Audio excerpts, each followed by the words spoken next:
Hotep, welcome to Matters of Diversity with Dr. B. It's great to have you all part of the conversation today. Today, we're going to be communicating about transgender appreciation today. And there's a movement that's going forward that we're going to be talking about with Dr. Jamie Bourne, who uses the pronouns they and them. They received their PhD in counseling psychology from the University of Tennessee. We'll have to talk about that. I am from the University of Connecticut, and Tennessee and Connecticut, sometimes we have some issues with each other, especially when it comes to basketball. Dr. Bourne works as a licensed psychologist at the Counseling and Psychological Services, which is CAPS for those of you who don't know the long form. Dr. Bourne's professional interest is in social justice and allyship, serving marginalized and underserved communities, especially in the trans, the LGBTQ, first-generation students, racial and ethnic minorities, and veterans. And so we'll get an opportunity to talk a little bit about that, but we're going to stay focused on trans work today. So identity development, substance use, trauma, group therapy, and outreach. They are the group and workshop coordinator, liaison to LGBTQ and services, trans care team member, groups facilitated, trans and gender diverse empowerment, intersectional USO, and a very fun fact, and we'll talk a little bit about this, we'll see where it goes, has never missed an episode of Survivor. So those of you who are out there who are Survivor fans, we'll start off right there. Tell me, what is it about Survivor that has captured your attention so intently? You know, believe it or not, I think we could spend like an hour just on that question alone. For perspective, that show started when I was 11 years old. So it was kind of a very impressionable time for me. You're trying to make people feel old. Yeah, no. But yeah, it was probably a very impressionable time for me in general. But like, I just love the storytelling, the narrative of it all. When as a young child, it was just so cool to like see people who had these like larger than life personalities like competing in this show. And like, as someone who had never had the opportunity to travel, someone who grew up like really low income, like I just love the adventure of it as well. And it just like connected with me. I think I'm a very competitive person as well, so that kind of helps. So is that like the makeup of the show? I have never watched one episode of Survivor. I'm going to be honest with you. I've seen it. I know about it. I see that it wins all these awards, or was at the beginning of its run. What's the concept? Well, I can give you some good recommendations for seasons later. The concept is basically 16 to 20 people put in this location, divided into what they call tribes, and trying to win $1 million by being the last person standing. So every episode, you'll see them compete in like these funky challenges. And then ultimately one person will get voted out until it gets down smaller and smaller.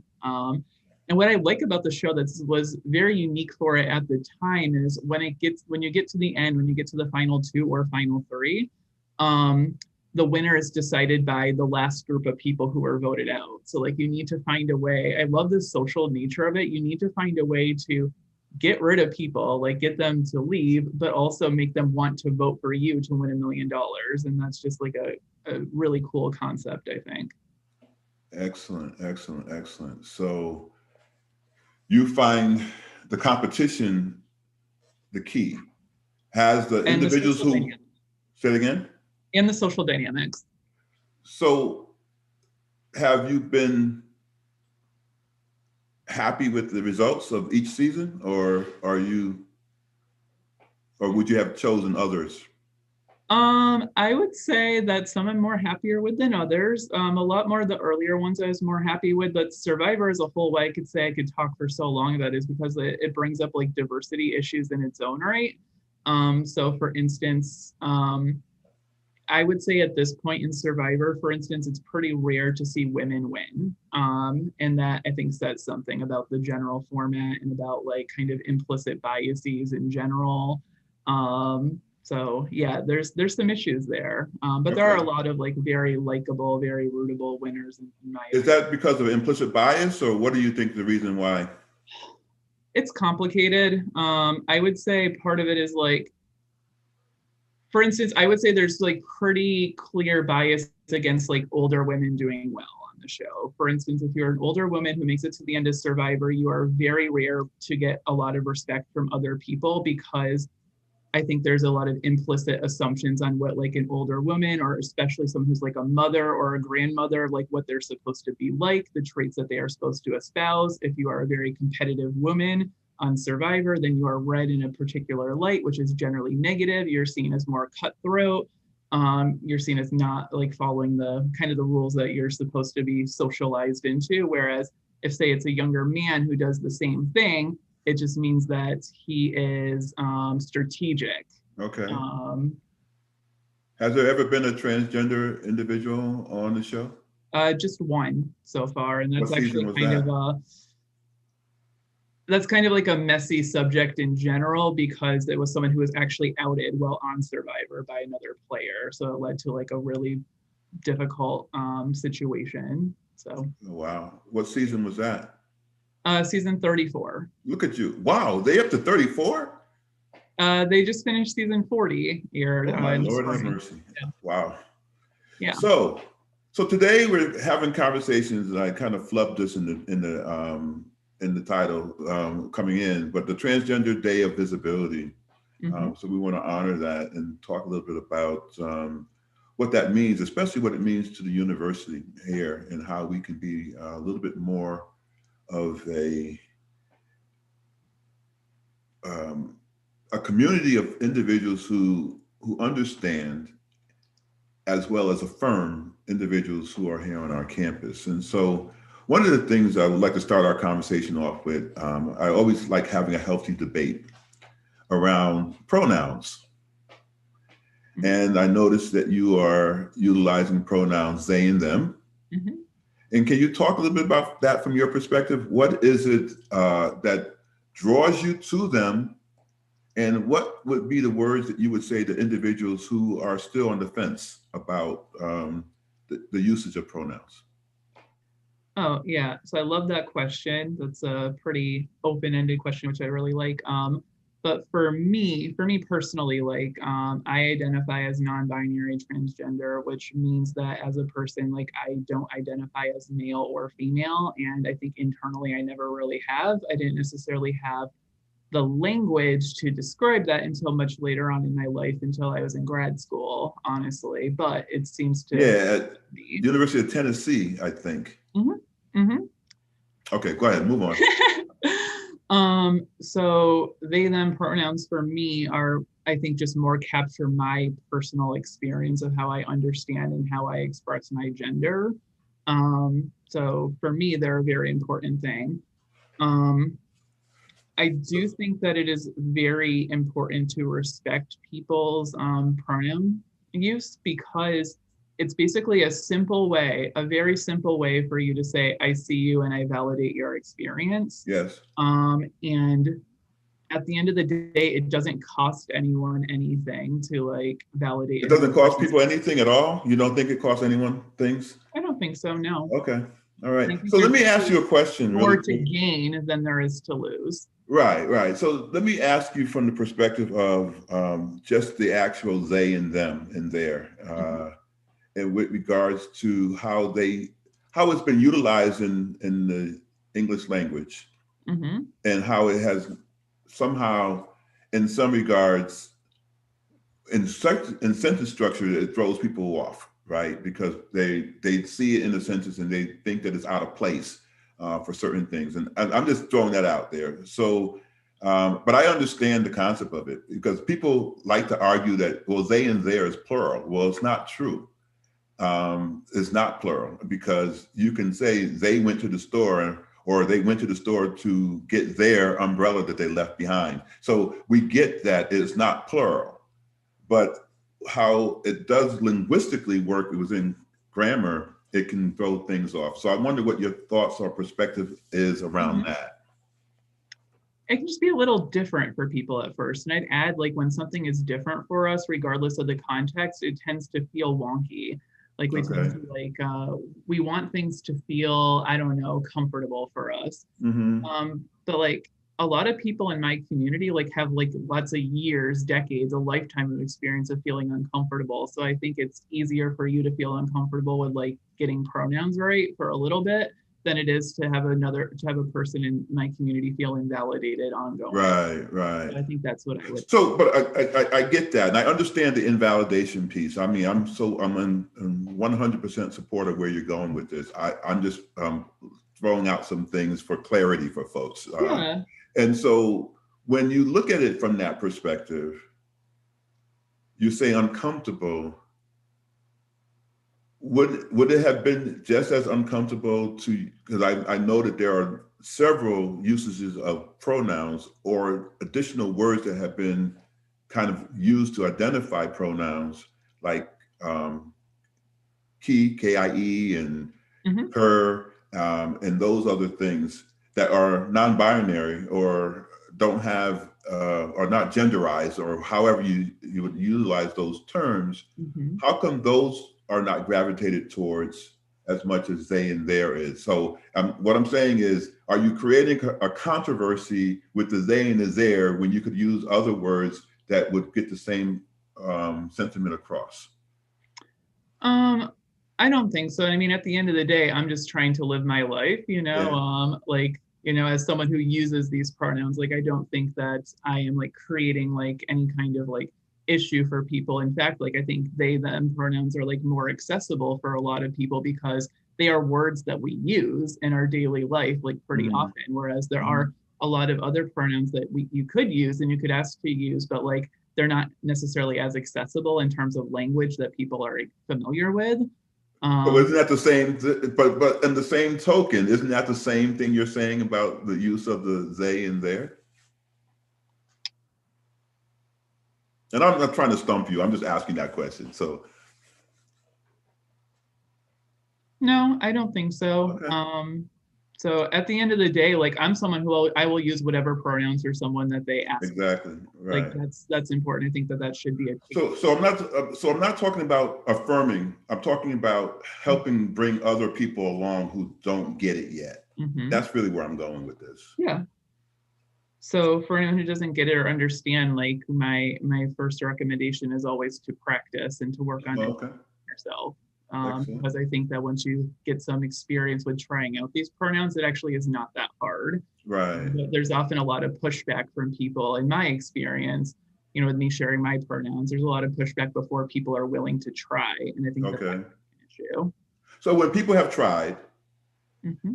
how long have you seen, on average, people being able to kind of adopt it and understand it and get it right? So, I'm quite sure people have missed it a couple of times in their conversations with you. How how long has it really been in your guesstimate that maybe someone has finally got it and is able to kind Mm-hmm. of, how, what I'm saying, like the inner brain works to kind of know that it is understanding that. And you know what I mean? I don't even know if I'm saying it right, but No. Well, first, I think it depends upon the person. So mhm. I think it's normal for people to make mistakes. Like I make mistakes with people. I just being a part of my community does not make me like immune to Right. And you own the mistake, which is what people need to learn to do, is own that they made exactly, the mistake and move on. exactly. But I do think that most people are able to get it right most of the time very Hmm. quickly, has been my experience. Yeah. So yeah, and it's just, again, like it's like a restructuring of the brain, um, to really honor. So if you are really trying to be there with people, and I mean, as a counselor, we have to be there with individuals and work with individuals. And so in doing that, it should be fair game to be able to pick it up and move forward with that, because you're being there, with in the counseling sense, you're there with your client, right? And Mhm. so you pick up on those things, and you actually start to run. It's like learning a new song. Like you hear the new song on the radio, you may not get it the first couple of times that you've heard the song, but by the time you get to the third or fourth time you listen to it, you got a sense of what those lyrics are, right? Mm-hmm. So I see it from that perspective. So we can move away from that. We don't have to stay on that for long. But so what other ways can people be affirming in your eyes to individuals who are transgender?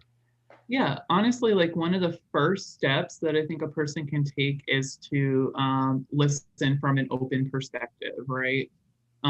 So unfortunately, like a lot of people in the transgender community, like don't have a lot of supportive allies that they're aware of.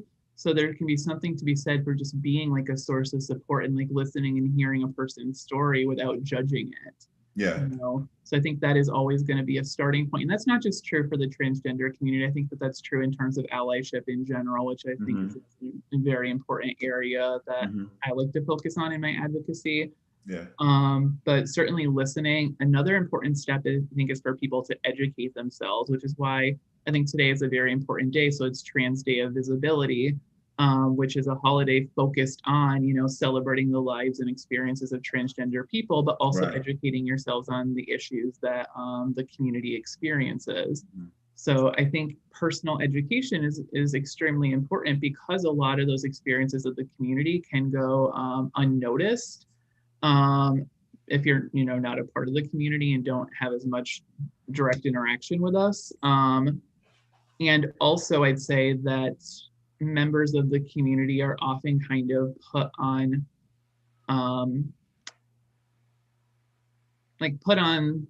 the spot for speaking for the community and like understanding and like saying like what the needs are and issues are. And I don't know that that's always fair to the level that it happens. Like, you know, I'm happy to do that because that's like part of my job and part of my role. And I take a lot from that, but a lot of people maybe aren't so comfortable like speaking for an entire community of people. Right. Well, I get that. Yeah. I understand that wholeheartedly. Yes. It can be really hard and really taxing. And like at the same time, like even though I love being an advocate for my community, like I know my experience and I know from like a research perspective, like experiences from the community, but I can't speak to everyone's experience within this community because my other identities look a lot different from other people's. Yeah. So what are some of the things that you think the University of Central Florida could do to be a little bit more inclusive? Ooh, that's great. That's a great question. I think I can start. Can I start from the perspective like things that I see that are happening and that are doing well? Sure. I mean, you can do anything you want. This is your show just as much as mine today. Yeah, that's great. So I think there's a number of things that the university does pretty well. So those are in terms of like the discrimination non-discrimination policies of the university are pretty comprehensive, and I like that. That's very helpful for people. There are a number of specific agencies and resources available to these students. So for example, you know, I work at CAPS. We have a whole trans care team that I co-lead and do support groups for the community as well, which is a wonderful resource. I know LGBTQ plus services is a wonderful resource, well, for the LGBTQ plus community as a whole, but you know, in this case for our trans students. I think overall it is a pretty good place for students to go to school if you are part of the trans community.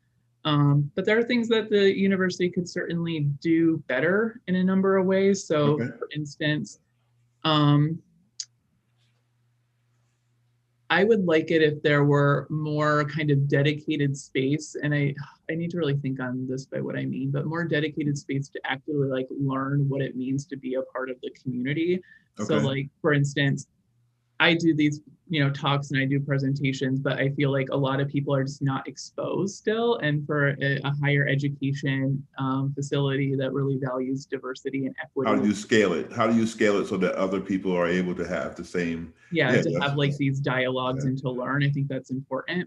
Another thing is just from like a resource perspective, you know, this is a great time for some students in that a lot of the students who I work with in counseling, for instance, have never had the opportunity to go to therapy, for instance, because maybe their family wasn't accepting of that. Maybe their family didn't know much about mental health. Maybe their family was pretty transphobic.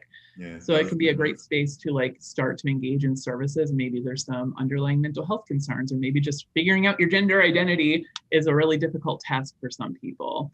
So like some things that I do with that are I just provide individual and group counseling. I also am able to help with the process of letters of support for like HRT, which is hormone replacement therapy, and helping students in that process is a really important thing. Right. Something that we've been advocating for from the university is like movement toward like being able to support students with like surgery letters. That's not something we're able to do as of yet. Okay, you go back and now you have to tell me what that means. What's a surgery letter? So a surgery letter is basically saying that helping the student to connect with like what we call top surgery or bottom surgery. So for instance, if you identify as a trans male or even a non-binary person, maybe you have some dysphoria, gender dysphoria around having breasts. So it would be a surgery to help with that. So it's basically any kind of surgical procedure for the the trans community. Excellent, thanks. So, yeah, so that's something that we've been advocating for, to be able to have kind of university support, university administration support to help. And we'll touch base on this a little bit more too. I want to ask you about it from a health perspective, especially when you're talking about physical health, or you're talking about going to a medical doctor and things along those lines. But I don't want to throw you off. Let's go back to that one later. Yeah. And I don't know, it would be nice to see even courses that like have a specific trans kind of focus to them. Okay. I think those are pretty rare. If they come up, it's like part of like a special topic for like a course. Right. You know, like I would love to be part of like, you know, even teaching like a trans health focused class that's all focused on that. Like that would be wonderful. So it's a lot of things. Or even like another kind of aspiration of mine is like a trans and gender focused conference. Another thing that's interesting to me is this is kind of a larger issue. Certainly it's trans connected, you know. I think it's lovely that we have like a women's and gender studies minor. We also have that at like the graduate level in terms of a certificate, but there's no women's and gender studies major or program at the university. And I think that would mean a lot for like not only my community, but for like the whole women's and gender studies kind of area as well. So those sorts of things. That's beautiful. That's beautiful. So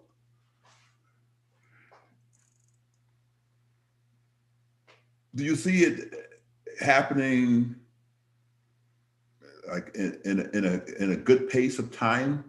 I don't know how to kind of put that in there. Do you see the university being able to move towards doing these things, or do you see actions happening to make that happen in a pretty reasonable time period? Yeah. I do. What I want to say is like, well, I think there's areas for growth. Like, that's why I started with, you know, what the university does well, because I think there's a lot that the university does well. And I do see an overall kind of systemic value of diversity as a whole, and, you know, support for the transgender community. There are certainly gaps, which I think could be addressed, but I do think the university really does value the community and puts you know, support in that direction. So I do think things are moving. Excellent, excellent. So, so what are some other things that you think, you know, like you talked about there being courses and things along those lines. The Office of Diversity and Inclusion does different programming and things that are going on. How could the Office of Diversity and Inclusion be supportive from what you don't see happening now? Yeah. Like, I mean, I would love there to be, because I know, because I've done a number of those series or one-off, like one day long programs. So I would love there to be like a specific series that focuses like legitimately just like on transgender issues. That would be absolutely fascinating, wonderful to be a part of, like talking about that, developing any step along that direction. For instance, I know that trans issues come up in like the safe zone trainings. I help facilitate part of that. I know LGBTQ plus services does too, but like something that's even more specific on trans identity and trans issues. So for example, like I'm just like thinking off the top of my head, like a series could look like really a first part identifying what does it mean to be part of the transgender community. So differentiating concepts like sex, gender, sexual orientation, gender presentation. Another one could be on like mental and physical health impacts from being a member of the community and kind of the system that we live in right now. You could spend a whole session on violence and like the impact of violence on trans people and trans lives. And a session even on then like allyship and intervention, like where do we go from here? And like that's a series right there, just kind of off the top of my head. I'm listening to you, and this is being recorded, so we know who to tap into if these things need to be developed and and things of that nature. So you see where I'm going with that, right? Yeah. So when again, this is a really huge day, Transgender Day of Visibility, in regards to helping people to recognize the community, but also to embrace the day. What are some ways that people can celebrate this day and actually give some homage to what this day stands for? It's very broad again, so I'm not going to have like one specific answer, but there's a lot that you can do. So for me, a way that I personally celebrate is just like sharing a little bit about my story and my experiences with people that are part of my life, right? And reaching out to my friends who are part of the community. So if you are listening to this and you're out there and you're part of the community, I hope that there's something that you're able to do just to feel personally empowered. So that could mean sharing your story. That could mean just doing something to take care of yourself. I think that those things are valid unto themselves. If you're not a member of the community, I encourage you to do something to educate yourself about the history of the community. So, there's a lot of resources available out there. Simply start by searching trans history, and that's a starting. Yes, because there's a lot of misnomers about trans history. A lot of people think it just came around in 2004 or something like that. Yeah, and something that I'll add to that, just because I think that this is important to be mentioned, you can't separate trans history from the LGBTQ plus movement or history there. So for instance, in a lot of ways, not all of them, the LGBTQ plus history kind of like transformed or really grew in with the Stonewall riots in 1969. And the people behind those riots are predominantly African-American trans women. Yes. So like that history is so entwined with the whole LGBTQ plus rights movement, and that's not something that's really talked about. So why do you think those things get swept under the rug? I think that those things get swept under the rug. Again, it's a complex answer, but I think there are social, political, and economic reasons why. So for instance, the LGBTQ plus movement has kind of this synergy behind it to like really value and like advance the lives of anyone who's a part of the community. But I think there are times politically where members of the community are able to use positions of power or privilege to advance certain pieces of an agenda at the expense of others. So if you experience oppression based on one of your identities, it is easier to make progress than if you experience oppression based on a lot of your identities. So for instance, Black trans women experience some of like the most oppressive like health outcomes, victimization experiences, and have less voice in the overarching LGBTQ plus community. And that talks. And that's really interesting because and what you hear a lot is that within the LGBTQ community, you would think that there would be less isms, but they kind of mimic You would hope, but they Right. do permeate. And yes, that is a great word. I think they mimic other spaces, right? There's, you could say, hierarchies of power and privilege within the community that often go untalked about. Right. I know that the LGBTQ plus community as a whole has, there are pretty profound mental health impacts for people in the community. And what's important to be said there, that those are not like intrinsic in that, like, being a member of the community doesn't cause you to have, say, higher rates of depression or higher rates of anxiety, thoughts of suicide. It's being a member of the community in a society that is oppressive that causes that. So Okay. very external things that cause these internalized things. So it's not lost on me that in the trans community, the current rate is for rate of suicide attempts is 9 times on the general population. And it's even higher amongst, communities of color and the trans community. So has there been studies with people who were not successful at those attempts to see what was the drive behind those attempts in the first place?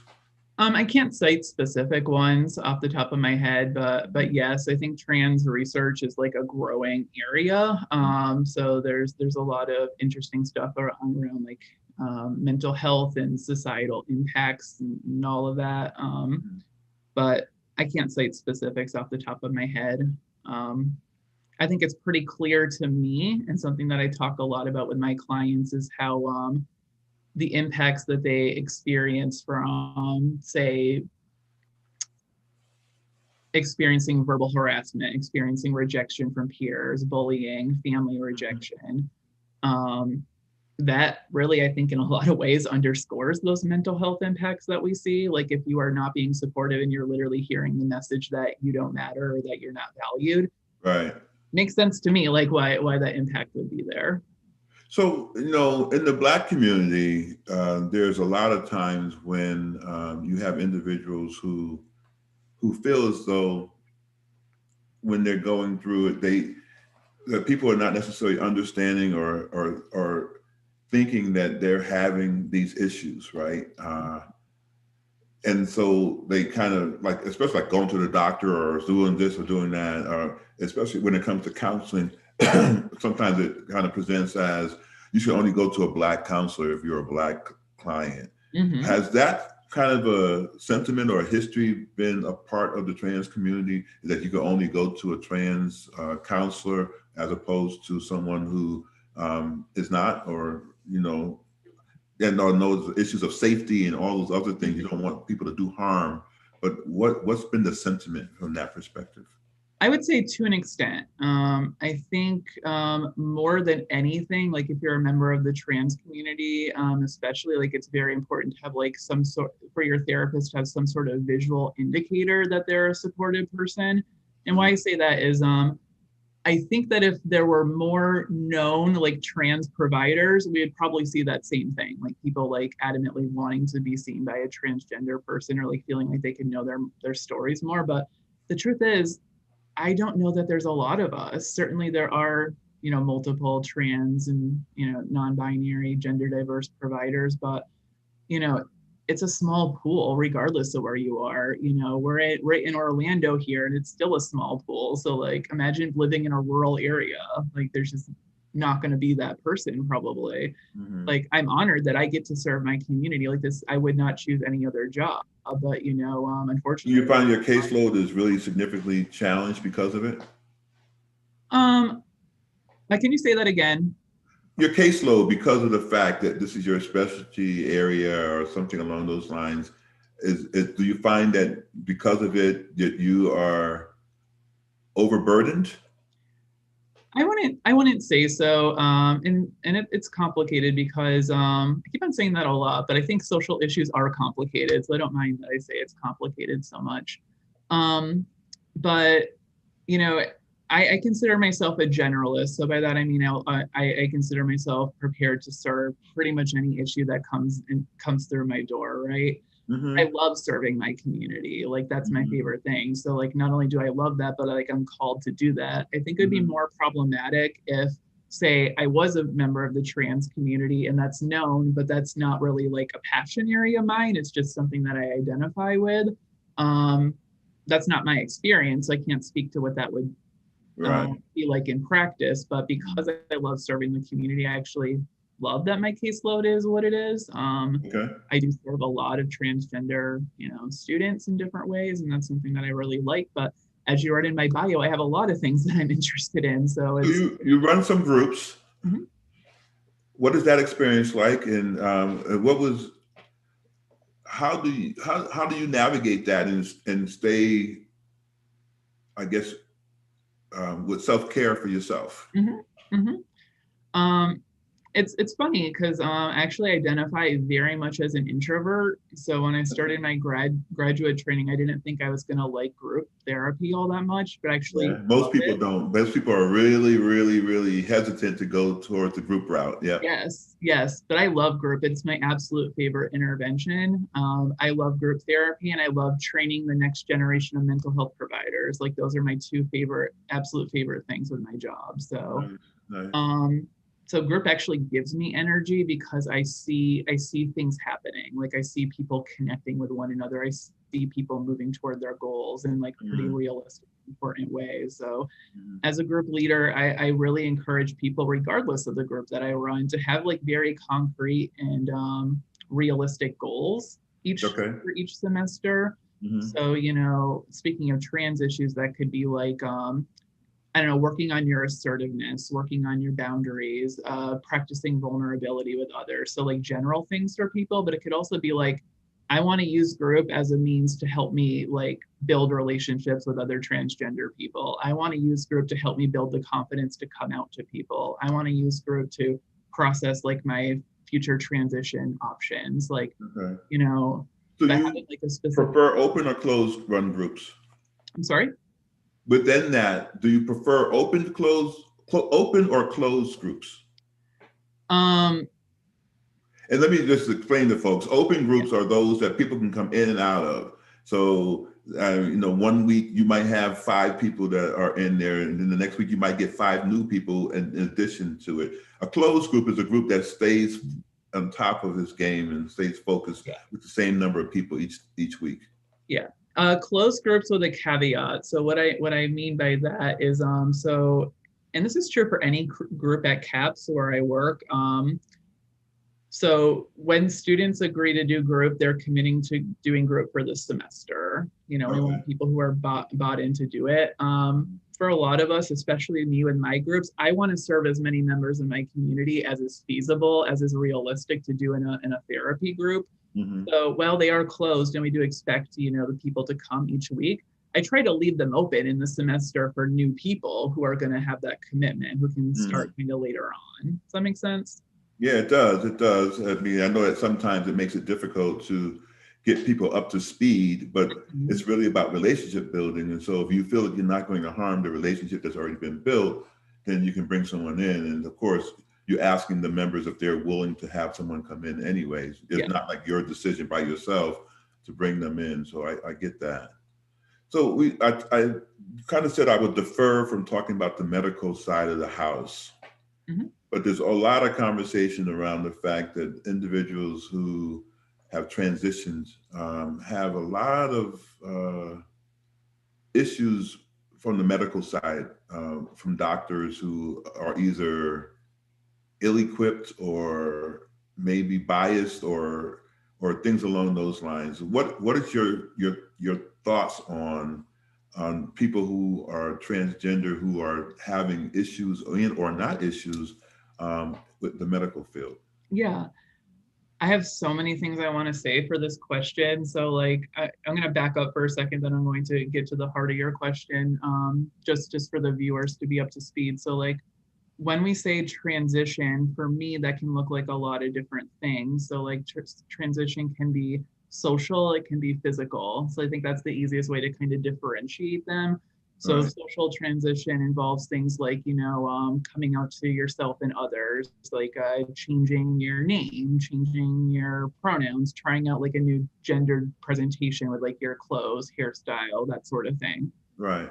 Physical transition then is like using hormones, so hormone replacement therapy, which can be like, if you are assigned female at birth, maybe taking testosterone.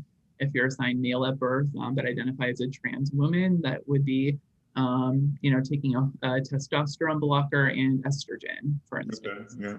And kind of my caveat for all of this is just like knowing that some transgender people choose to socially transition, some don't, some choose to physically transition, some don't, some choose both. Like a person isn't more or less trans by Right. the By whether they do that or not. exactly. So let me ask you really quickly, you may not know the answer to this, but physically, does taking the enhancements or those types of I don't know what you would call it. I don't even know what you call it, fillers or whatever. Hormones. Hormones. Thank you. Yeah. By doing that, is there a chance that you can do harm to your own physical body? I mean, it's going to create changes. I think that's just the way that I say it. It's going to be changes. Okay. And like with any medication, there is what we call risks and benefits. So for example, like any medication that you take, there's going to be things that it could do. Like it could raise your blood pressure, for instance. Like that's Okay. one. So that same is going to be true for HRT. Like there are like, possible ones, like for example, if you start taking testosterone, you're at higher risk for high blood pressure. Like that's a common one. So it's really you have to be very intentional about paying attention to your own health. Yeah. But in general, I do want to point out that most people see the benefits of taking, those who choose to take hormones, the benefits extremely outweigh the costs or the risks. So like, okay. Um, And so I can imagine that when people are seeking out doctors, they also do the same thing that they would do if they were seeking out a counselor or whatever have you, to find out that they're affirming. Have you, in the areas that you've lived in, found it easy to find medical professionals who you feel would affirm you and actually get to know who you are before they dismiss you or don't provide you with the type of services that you need as a patient? In my experience, it's actually been very difficult to find what I would consider competent transgender care providers. And I don't even mean expert, I mean competent. So that is important to know. And like for my agency as a whole, like something that we try to do is like we put a lot of time in terms of like connecting people to resources. So for instance, if like finding a medical provider, finding like a community mental health therapist is something that's difficult for you, whether you're part of the trans community or not, that's something that we can help with. And just based on my own personal experiences, I definitely see the value in that. Something that you had mentioned earlier just about the medical field as a whole, yes, I think there are lots of gaps in terms of the medical field. So I think I very much support a call to action for the medical community as a whole to like be more trans knowledgeable, because I think that there's many instances that I know of where the medical community has done more harm than good, which is unfortunate. An organization that I really just need to put out there is called WPATH. So if you're not familiar, that's the World Professional Association for Transgender Health. So WPATH sets the standards of care that all healthcare providers, whether it's physical health, mental health, anyone in the healthcare community is meant to follow in order to competently serve transgender people. So there's a really cool guide that you can look up yourself that is those standards of care. So it's the things that the medical community is meant to follow.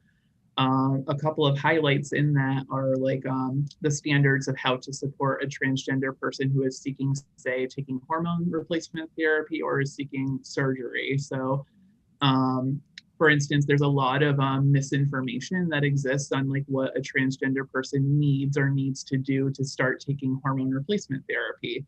And that goes back to some antiquated laws about, you need to be in like therapy for this number of months or this number of years. So if you're listening to this and you're part of the community, know that I highly recommend that you know your resources and that you know the policies yourself so you can look them up or get some education about them. It's important to know that. But when it comes to hormones, there is no timeline that a person needs to have been in therapy to take hormone replacement therapy. It's an informed consent model. So basically you review risks and benefits to taking hormones with your provider. You do have some sort of a relationship with this person that's ongoing, and then you are able to fully consent to treatment. That's simultaneously with, I know back in the day you had to get a consent from a counselor or psychologist or psychiatrist or whatever have you. Is that still part of the in order to kind of embark upon those changes? The answer to that is yes and no. So technically, you do not need a letter of support to start hormone replacement therapy. But your options, if you went that route, are very limited. So for instance, Planned Parenthood is an agency that you can go. They have their own informed consent model. You could schedule an appointment with a provider there, do an assessment. They'll do some blood work with you, which is pretty standard. And then you could theoretically start HRT without any letter of support. The issue that comes up is most endocrinologists, like most medical providers who would be prescribing hormones, like say outside of a Planned Parenthood, will require a letter of support. So technically, like legally, you do not need one. In practice, it's more beneficial to have one. Because for instance, say you're just being seen at Planned Parenthood, but you decide to change medical providers, and well, now this person's requiring a letter. Now you have to backtrack and find a therapist or find a healthcare provider who will write you one. Nice. Okay. Well, thank you for sharing all that. And let me ask, is there anything that you feel that we haven't necessarily covered? Because this has flown by. Yeah, I'm actually surprised at how quick it's gone. It has gone by absolutely quick. Like you said, there's a whole lot of things, and there's more that we can talk about in an hour's time, which we know that already. But is there anything that we haven't talked about that you feel that might be important for the people who are listening in to hear? I think I hit on a lot of the themes that I had most wanted to address. I'd say overall, if you are not a part of the community, I want to express again the importance of being an ally, being someone who's supportive and who listens. And that's a word I want. Actually, I read that and I was going to ask you specifically about that. What do you think about the term co-conspirator? I do not know. Can you give me some more context? Well, I think about the word ally, and I find that sometimes allies sit on the sideline. Yeah. And so they're your friends and stuff like that. They go, I support you, but they don't do anything. Right? Co-conspirators are people who are like there with you, in the room with you, and in the room when you're not in the room. I see that now. Advocate for you. I see that now. And actually, so like the allyship trainings that I give, the metaphor that I use for like a true ally is like running on a treadmill. Because if you don't do anything, what happens? Not only do things not get better, but things get worse. You're going to go flying off. So to be an ally, to really call yourself an ally, I think it actually takes intentional effort. So for instance, I have a number of friends who would be willing, if someone said something like pretty bad to me, mean, or even messed up my pronouns, who would be willing to speak up. So someone being willing to engage in dialogues. Something else that I'll point out that is really kind of unfortunate, but it's the truth of why allyship is important. I'm a professional. I'm in the mental health field, and I specifically work with transgender populations. But there are many instances that I can point to where people have literally refused to listen to what I have to say on transgender matters, citing that I just am a biased opinion. Just self-serving. Which really says a lot considering all the time and effort that I put into knowing this material. You get dinged for being a person who's educated, and it's like, wait a minute. Yeah. So it really speaks to the importance of being an ally, because there are times where unfortunately my voice in this matter won't matter as much as yours, even though you're not a part of the community. Understood. So being willing to speak up and actively do something, I think, is very important. Very cool.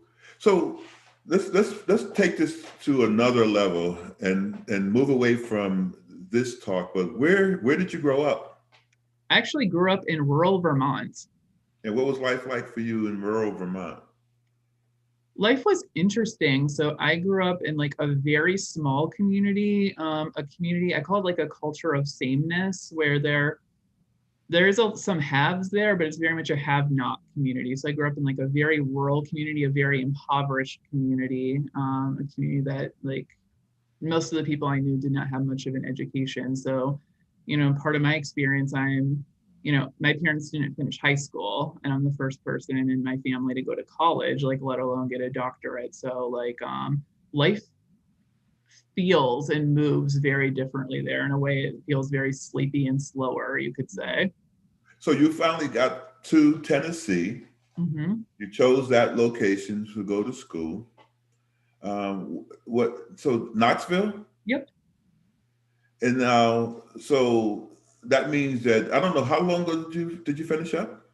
I finished in 2016.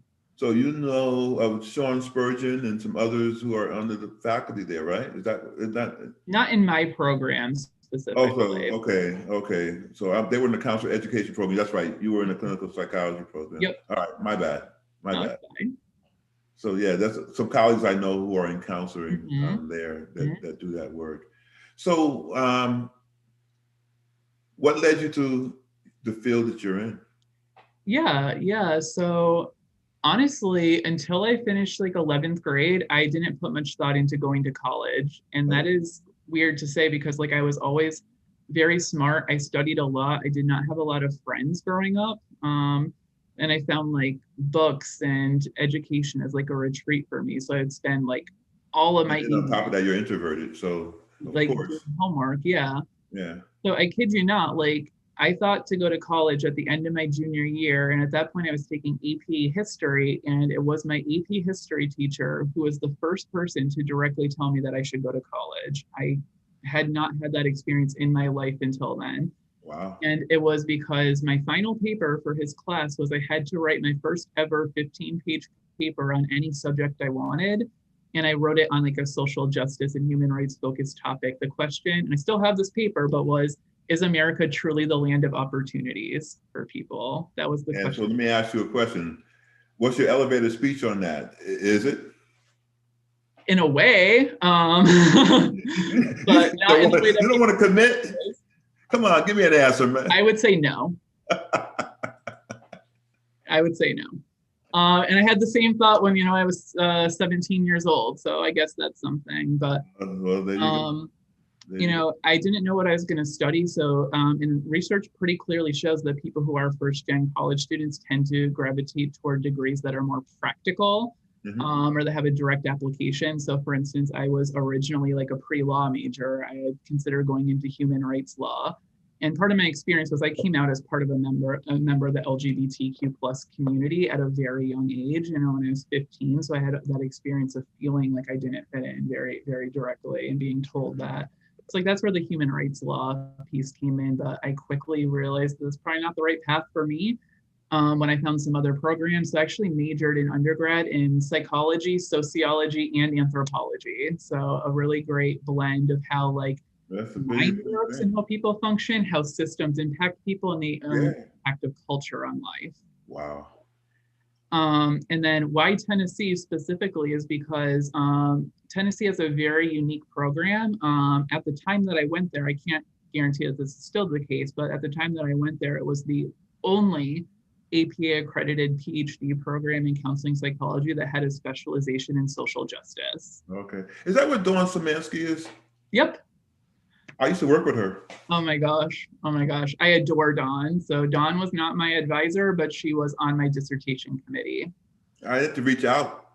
I need to reach out. We worked together at the University of Missouri, St. Louis. Oh, that's great. Yes, Dawn is amazing.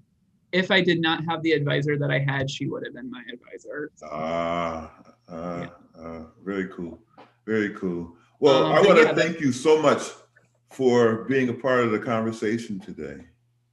yeah, thank you. This was really nice. Good. And then we're going to figure out how to also figure out how we can kind of increase the ante on what we're doing out of the Office of Diversity and Inclusion when it comes to trans work and trans programming. So don't be surprised. Yes, that would be amazing. That'd be amazing. Thank you. So I want to thank you again.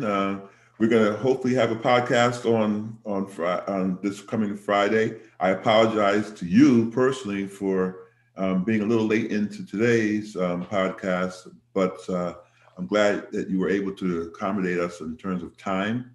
Oh yeah, no worries. Stay here for the conversation, and we'll have to revisit it again. Yes, that would be great. Thank you so much. No worries, no worries. So thank you, and we'll see you next time.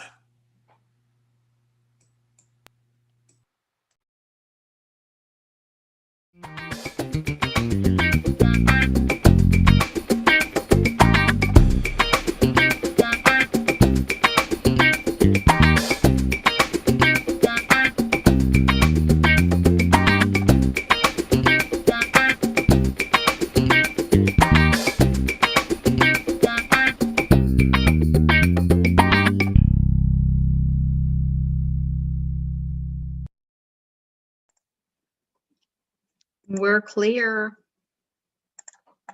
All right. Okay. Thank you so much for being a part of the conversation today. Yeah, thanks for having me. You know, I kept trying to remember because I shouldn't have thrown. I should have remembered that it was clinical psychology, and I should have